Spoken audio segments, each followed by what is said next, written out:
Away from the polls closing at 7 o'clock tonight here in Duval, St. John's, and other Northeast Florida counties, also in Georgia.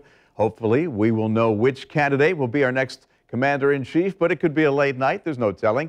Someone who knows all too well about how the polling system works is the former Duval County Supervisor of Elections, Jerry Holland, back here on the morning show. Good to have you here. Thanks, Bruce. I think the supervisor's most important job is protecting the voting process and the process of the ballot count. And in this day of age, with concern about cyber attacks and other problems, it's a tough job. It's very tough, and Supervisor of Elections put a lot of emphasis into the security of the equipment, security of the process.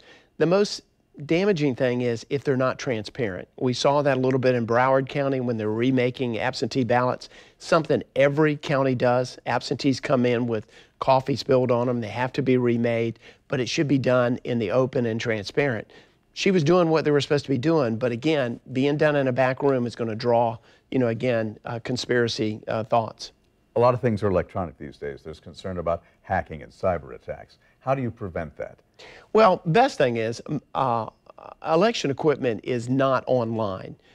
It's transmitted even at the precinct back to the headquarters in a wireless way that's not online, encrypted. It's very secure. Florida, what's so great about Florida is the paper. We're using paper ballots for everything. So you can't get that situation as you hear often, I voted this way on the machine, but it switched to this way. And to be quite honest with that, a lot of that is urban legend. And although it can be done, there is so many things in place to confirm that it wasn't done, that that's really not where the weakness is. There's been a lot in the headlines that one particular candidate has said that he believes that the system is rigged. Whether you're talking about the political system, whether you're talking about the Emmys, whether you're talking about the voting system. It's almost impossible, given the fact that there are so many different places to vote, that the system could be rigged. Yeah, and also the voting system in the United States is probably one of the most decentralized voting systems in the world. All the counties are separate than the state, and from a standpoint of the way it's done, it would be very difficult to organize from a county way, a state, or even national to rig an election on a large basis. The weaknesses are still there. I know as a supervisor of elections, we probably in Florida still have people voting in Florida and voting in another state. One of the things we encouraged the Secretary of State to do was to share our voter registration systems, our database with other states, so we could cross-reference, make sure we don't have voters in two states. We haven't gone to that. We need to do more centralized sharing of information, but unfortunately those are small examples. But you go back to 2000, election was decided by 537 votes. You want a system that's 100% sure. Yeah, you do. And it could be very close tonight. Do you expect a late night? I expect it could be very close. I think the difference that we show between Republicans and Democrats in the early voting of what we saw so far was closer than what it was 4 years ago. We're seeing already today that the numbers, even locally, between the gap between Democrats and Republicans are narrowing. The key is we'll probably have somewhere around 9.5 million people vote in Florida collectively.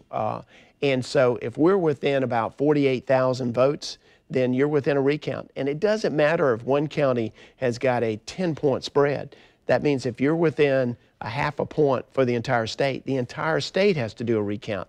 We know what that's like. We saw that. Fortunately, technology is so much further advanced than the old punch card system. You won't see people holding them up to the light with a magnifying glass. You'll see a process that's a lot more transparent. But the possibility is still there for a very close election. And I'm up against the clock, but I've got to ask you, I've probably gotten 24 emails from people saying ballot position. It seems like the Republicans are on top in all of the races in Duval County. Well, that's statewide and it's mandated by the legislature. There's a reason for it. There is a reason. I used to, people say, well, you're a Republican supervisor of elections. You put the Republicans first. Au contraire. No. In fact, that was decided by a Democratic House and Senate years ago that whoever won the governor's race, that party would go first in the state of Florida. So that's why you see the Republicans leading on the ballot, because the decisions made some years ago. Jerry Holland, always a pleasure. Thanks for being here.